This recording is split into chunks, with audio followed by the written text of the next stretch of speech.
Bom, o nosso trabalho aqui sobre ética ambiental e para falar um pouco da introdução, precisamos entender que o ser humano, direto ou indiretamente, ele introduz substâncias, no meio ambiente. E isso pode alterar negativamente, o equilíbrio do planeta. Daí pode provocar danos à saúde, inclusive a nós seres humanos e a outros seres vivos e outros ecossistemas. Hoje a gente vive num mundo cada vez mais globalizado, competitivo, e para falar sobre ética ambiental, a gente tem que entender que é um tema muito amplo, que até exigiria mais algum tempo de estudo, de pesquisas para ir a fundo, porque, enfim, tem a questão oceânica, tem a questão das empresas, das indústrias, que os colegas vão dizer mais a fundo, daqui em diante. Enfim, tem uma série de fatores.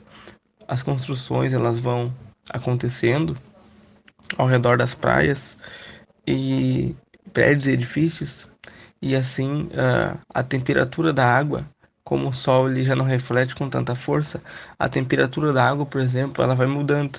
Então já muda todo um ecossistema que vai para ali, gerando perigo aos banhistas, as pessoas de convívio daquele ambiente, por exemplo. Os tubarões gostam de água numa determinada temperatura e a gente não pode deixar de falar de ética ambiental sem falar dos animais. Então, com esse menos reflexo do sol na água, a temperatura oceânica ela vai uh, diminuindo, ela vai esfriando. Com isso, os animais eles partem do fundo do mar para a beira, então pode trazer perigo, enfim, e acabar mexendo com uma série de ecossistemas no mar.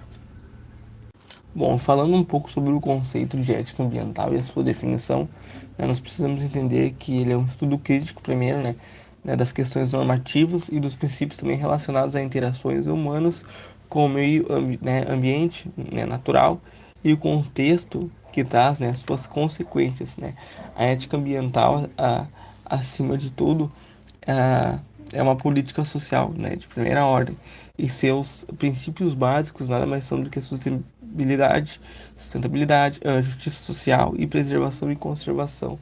Conforme havia dito, nós vivemos um mundo cada vez mais consumista e aonde geramos uma grande produção de lixo e isso acaba entupindo bueiros, acaba chegando a questões oceânicas, derramamento de petróleo. Então o ser humano ele vai poluindo o ar também, e o meio ambiente em que a água que ele consome, enfim, que é a forma de vida, para a gente ter a vida, Então as indústrias também vão jogando resquícios químicos, materiais perigosos, na beira do mar, e isso também pode não só acabar com ecossistemas e formas de vida que nós temos, mas também com a gente prejudiciando a nossa saúde também.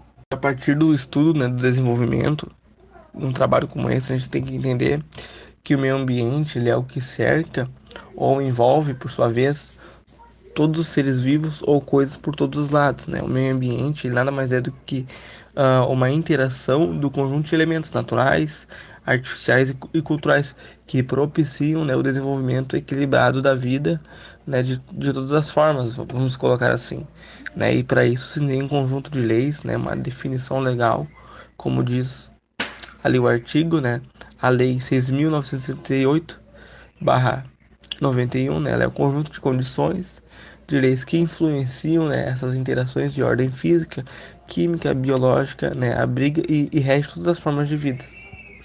Esse é um tipo de assunto que emerge muito tempo, de estudo e dedicação, para que as pessoas consigam entender que a sua forma de agir, boa ou não, ela influencia diretamente no contexto de vida que nós temos hoje e que nós teremos no futuro, Que sociedade nós vamos deixar para os nossos filhos, para os nossos netos, né?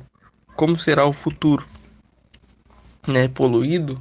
Como será o futuro, Nós temos aí catástrofes seguidamente em todos os tipos de locais, Alguns países como a Ásia, e outros locais têm mais em virtude da sua questão geográfica, mas enfim, tudo isso passa basicamente pela forma de agir do ser humano com o meio onde ele está inserido, com o meio onde ele vive.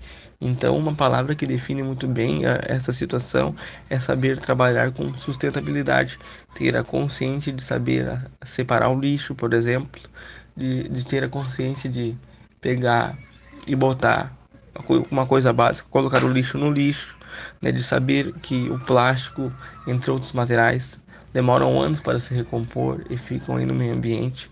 Então, basta cada um de nós em trabalhos como esse, que apesar de que são uma discussão curta, mas todos nós do âmbito acadêmico, né, entender, preservar os animais, o seu habitat, não querer derrubar árvores, enfim, e dar importância, né, para o mundo que a gente vive.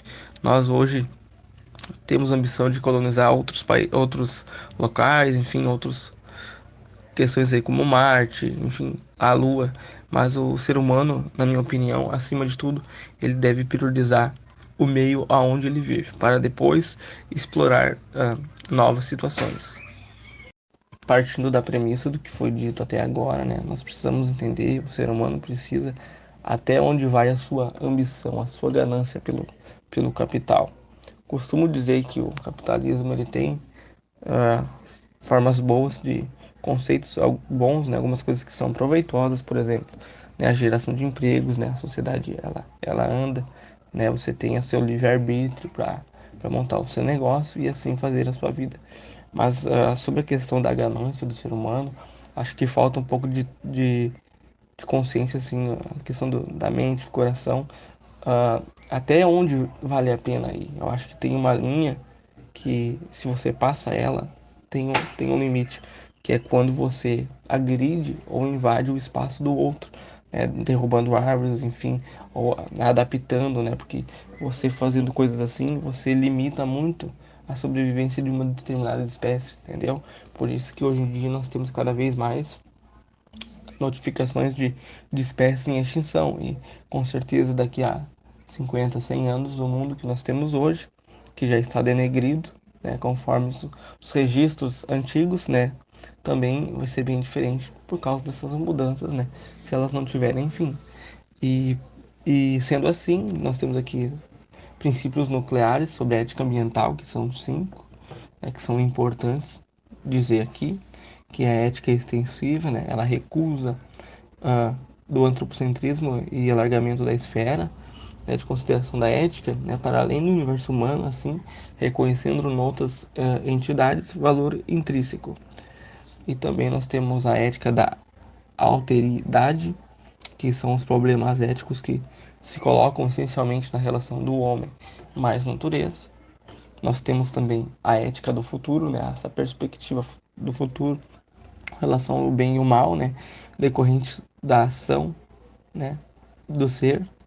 E também nós temos a ética ecológica, que é a questão que reconhece que a natureza como um processo dinâmico no qual o homem é parte integrante dela. E nós temos também a ética da sustentabilidade, né, que preconiza um modo de vida que rejeita os ideais de uma sociedade onde ela é materialista e promove somente a realização de potencialidades de cada um, a conquista da felicidade e a harmonia do planeta, né, que todos consigam ser felizes. Para encerrar meu slide aqui, nós temos que falar sobre a tecnologia e a natureza. E aí, né, a gente vive num mundo hoje da tecnologia também que ela possui um lado negativo, né? As pessoas esquecem de viver naturalmente e daí, por sua vez, ficam trancadas, né? Enfim, e não entendem, não procuram estudar sobre a preservação ou ter pelo menos esse contato um pouco com a natureza, que eu acho que é a partir desse contato, pelo menos um pouco assim de vivência em alguns momentos, que faz o ser humano fazer um mapeamento né, do que ele acha, né, cuidado com os animais, a preservação, né, o contato com o outro. Mas também tem um lado bom da tecnologia, conforme nos mostra a imagem.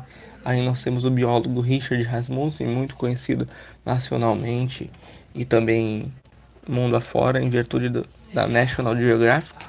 E aí nós temos a imagem de um tucano, aonde ele estava ferido, enfim, ele foi lá e resgatou. E a partir de um projeto tecnológico, tá? O Richard Rasmussen e a sua equipe conseguiram transformar, né, essa condição precária que esse animal vinha tendo e assim devolver ele para a natureza. E dessa forma, então, a gente consegue ver o quanto a tecnologia e o avanço do ser humano, né, por mais que tenha um lado negativo, na minha opinião, também serve para coisas boas.